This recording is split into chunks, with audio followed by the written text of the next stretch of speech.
एक नन्हा सा झाड़ू लगाने वाला बालक अपने कंधा पे श्री जी बाबा को लेके जा रहा है और ठाकुर जी उसको बता रहे हैं, सुन सुन सुन, देख वो गोविंद स्वामी की खिरक आ गई है। बोले हाँ, वो तू यहीं मुंह को उतार दे।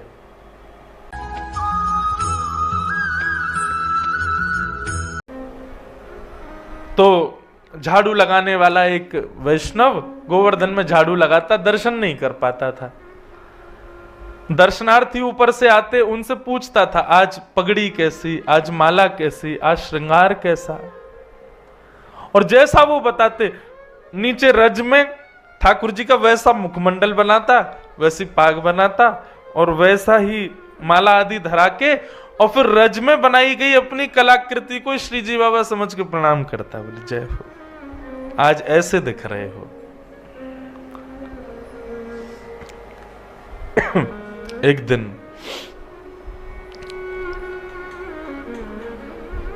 ठाकुर जी के हृदय में उससे मिलन की कामना उत्पन्न हुई, और जैसे ही उससे मिलन की कामना उत्पन्न हुई तो राजभोग के बाद जब सब दर्शन करके चले गए,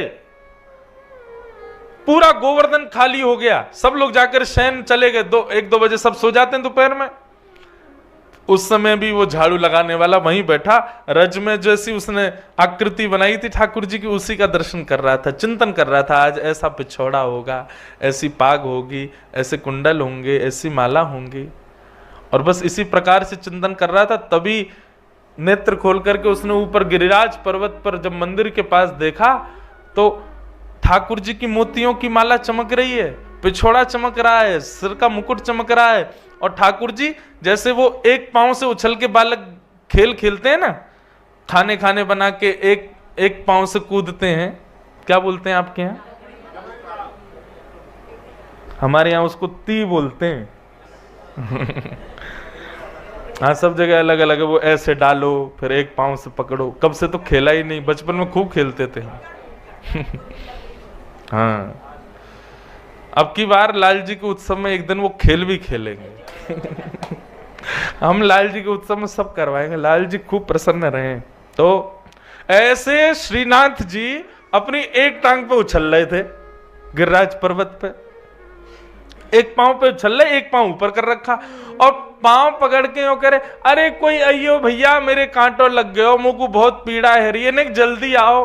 अब वो नीचे बैठा वो बालक, वो देखे ये कौन है, अरे ये तो मुकुट धारण किए हैं, ऐसी सुंदर बेनी गूथी भैया, इतनी सारी माला, पिछोड़ा, अरे ये तो ठाकुर जी जैसा श्रृंगार है, ये कौन है। दूर गिरिराज पर्वत पे ठाकुर जी कूद रहे हैं। ठाकुर जी ने उसको देखा, उसको सारे क्यों, बैठो बैठो, देख कार हो, जल्दी ऊपर आ, देख मेरे कांटों लग गो या को निकार। वो घबरावे, इधर उधर देखे, कोई देख तो नहीं रहा है, वो कोई नहीं है। ऊपर ज्यों ज्यों समीप जावे ठाकुर जी की, ज्यों ज्यों कमल नैन ठाकुर जी, सुंदर थोड़ी को चुबुक चमक रहे हो है, माथे को रोरी को चंदन चमक रहे हो है, ऐसी सुंदर ठाकुर जी की छटा देख करके जैसे जैसे सिड्डी पे ऊपर चढ़े त्यों त्यों मूर्छा आती उसको। वो मूर्छित होता, फिर संभालता, फिर चढ़ता, फिर मूर्छित होता, फिर संभालता, फिर चढ़ता।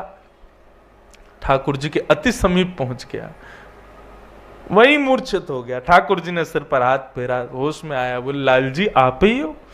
बोले हम बे मैं ही हूं लाला, मैं तो यहाँ मारे बुला रहा हूं, मेरे ना कांटो लग गो पाँव में, जल्दी चल निकाल दे याकू। ठाकुर जी जिन चरणों को किसी को नहीं देते, सीधे उसकी गोद में पधरा दिए, ले चरण ते कांटो निकाल दे।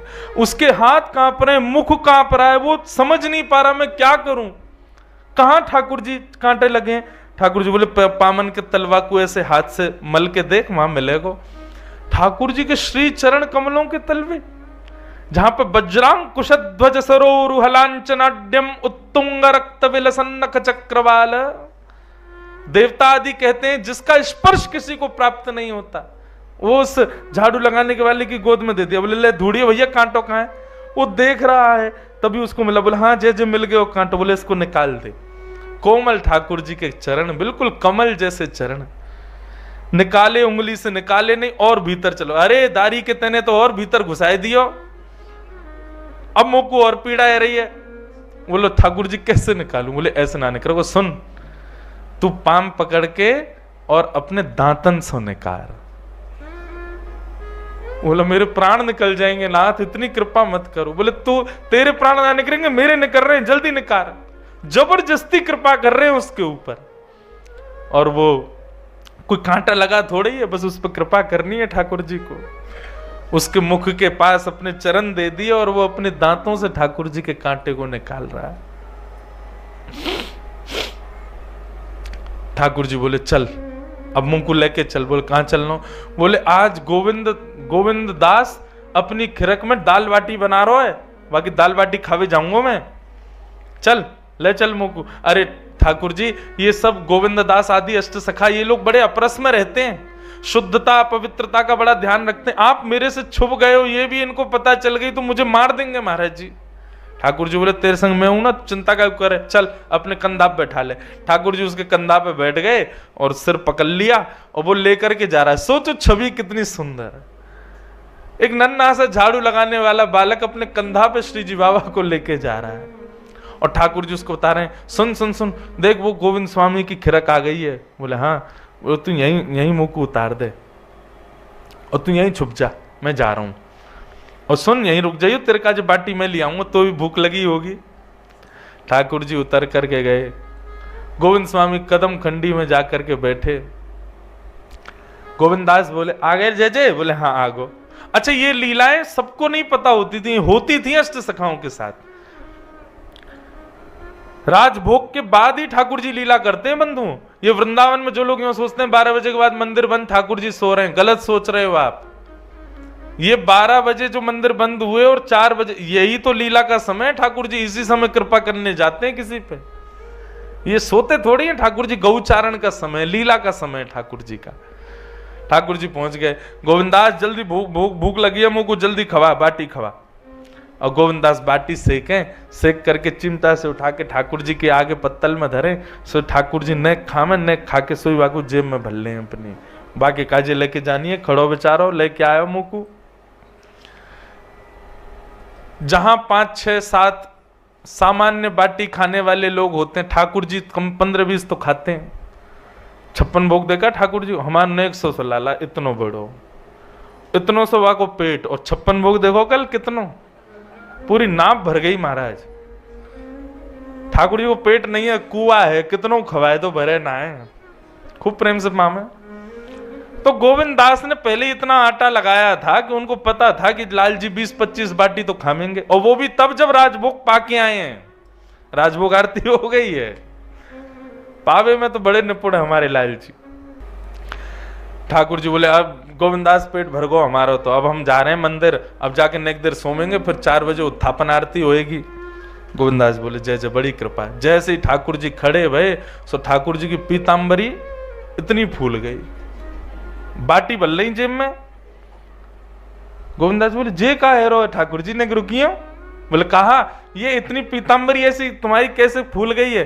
ये तो तब फूले जब आप नाचो, जो गोल गोल घूमो तो ऐसी पीतांबरी फूल जाए आपकी, ये इतनी कैसे फूल गई? कहा भर रखो भीतर? ठाकुर जी बगे कछु ना कछु ना कछु नहीं। गोविंदास ने पकड़ ली, देखे तो भीतर थे महाराज गोजा में बाटी भर रखी है।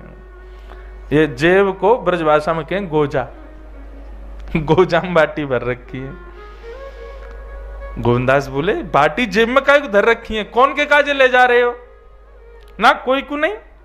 ठाकुर जी ने एक बार ऐसे देखी उसकी तरफ जो पेड़ के पीछे छुपा था। गोविंदास बोले कौन को देख रहे हो? दौड़ करके गोविंदास गए तो वो झाड़ू लगाने वाला बालक मिल गया। ठाकुर जी सही सही बताओ पूरी बात कहा है? तो उस बालक ने कही गोविंदास जी मुझे क्षमा कर दो, मुझसे बहुत बड़ा अपराध हो गया, आज ठाकुर जी मेरे कंधा पे बैठ के आए। गोविंदास बोले राम राम राम, महा गोसाई जी ने मंदिर में इतने नियम बना रखे हैं, हाथ धो के आए करो, पामन को धो के आओ, आधो स्नान करके आओ, शुद्धता को ध्यान रखो। बेचारो वो तानसेन एक बार पद गावे आयो तो गोसाई जी ने भगाई दियो। बोले काय को? बोले पहले तांबुल थूक के आ, शुद्ध मुंह से सेवा कर ठाकुर जी की। इतनी सेवा शिष्टाचार को विचार करें, और यहाँ ठाकुर ने सबरी सेवा तोड़ रखी है। झाड़ू लगावे वाले इनके कंधा पे बैठ बैठ के डोल रहा है। ये सबरे नियम हमारे काज है नहावे धोवे के, तुम्हारे काज कछु ना है। ठाकुर जी बोले अब ठीक है गोविंदास, गुस्सा का कर रहे हो, कोई बात ना, छोड़ दया को। बोले यहाँ को कोई अपराध थोड़ी है बेचारो, ये तो ऊपर ही ना जावे कभी गिरिराज पर्वत पे, तुमने ही बुलाए होगो जरूर। बोला हाँ इनने ही बुलाए हो। ठाकुर जी बोले बजमारे तू और बता दे सबरी बातन ने, अरे तो पे कृपा करिए तू और मेरी शिकायत कर रहा है। गोविंददास बोले ऐसे काम नहीं चलोगे। ठाकुर जी बोले बता कहा करूं। गोविंद कुंड में स्नान करो, स्नान करके ऊपर जाओगे। ये बड़े 3-3 बार नवा नवा के हमको बड़ी अपरसता को बात बता में, ठाकुर जी के सामने शुद्धता से जाओ, पवित्र, अब खुद अपवित्र हो ना के जाओ। ठाकुर जी बोले देख भैया सर्दी को समय, कैसी ठंडे कोहरा पड़ रहे हैं, सूर्य के दर्शन ना भय 4 दिन आते, तू मुझको कुंड में नवावेगो, ऐसा मत करे। चल मैं एक काम करूं, मैं आचमन कर लूं। अपवित्र पवित्रो वा सर्वावस्थांग तो पिवा यस्मरेत पुंडरीकाक्षम सबाई अभ्यंतर शुचि। ऐसे जल छिड़काव करके व्यक्ति पवित्र माना जाता है। ठाकुर जी गए गोविंद कुंड पे जाके जल लेके अपने ही नाम से अपने आप को पवित्र कर रहे हैं। यस्मरेत पुंडरीकाक्ष सबाई अभ्यंतर शुचि। इतने में गोविंद दास पीछे से गए, धक्का दे दियो ठाकुर जी को, गेड़ दिए गोविंद कुंड में। ठाकुर जी महाराज गोविंद कुंड में डूब रहे हैं, तैर रहे हैं। बोले हे गोविंदा तो देख लूंगा मैं आज। गोविंदास की बात मान के ठाकुर जी बेचारे गोविंद कुंड में नहा लिए, दौड़ करके मंदिर में गए। जैसे ही उत्थापन आरती भई सो देखी ठाकुर जी के सर्वांगीण अंग से जल चुचा रहा है। गोसाई जी बोले जय जय, इतनी सर्दी। आपको पता है श्रीनाथ जी साल में 3 या 4 बार स्नान करते हैं बस, तो बाकी के दिन गीलो कपड़ा करके पहुंच दिए जाए। बेचारे नेक सो सब बालक है, रोज रोज नहावेगो तो बीमार पड़ जाए वो, इसलिए रोज रोज केवल पहुंचा जाता है। बाकी जन्माष्टमी, स्नान पूर्णिमा आदि 2-4 साल में दिन है, उनमें स्नान करते हैं। गोविंदास जी तो बड़े अंगीठी रखी, कंबल उड़ायो। गुसाई जी ने, गोविंदास जी आए, गुसाई जी बोले हे गोविंदा तेने ठाकुर जी को धक्का दे दियो गोविंद कुंड में? अच्छा तो पहले आके बता दे, इनने मैंने कहा कियो है, अब मैं बता दूंगा आप कहा कर रहे। ठाकुर जी सारो कहने नहीं नहीं नहीं तू मत बता बे, मेरी शिकायत मत करे भैया गोविंदा, तू मेरो प्रिय ना है, मेरी शिकायत मत करे। गोविंदास जी बता दी, बोले गुसाई जी ये झाड़ू लगावे वालो बालक है, वक्त कंधा पे बैठ के घूम रहे, इनने शुद्धता पवित्रता का विचार नहीं किया, इसलिए मैंने गोविंद कुंड में धक्का दिया। तब गुसाई जी लाल जी की इस लीला को सुनकर के बड़े प्रसन्न हो गए। बोले जय हो जय जय, आप बड़े कृपालु हो, कौन कौन पे कैसी कैसी कृपा करवे जामे, आपके या भाव को हम बार बार प्रणाम करें।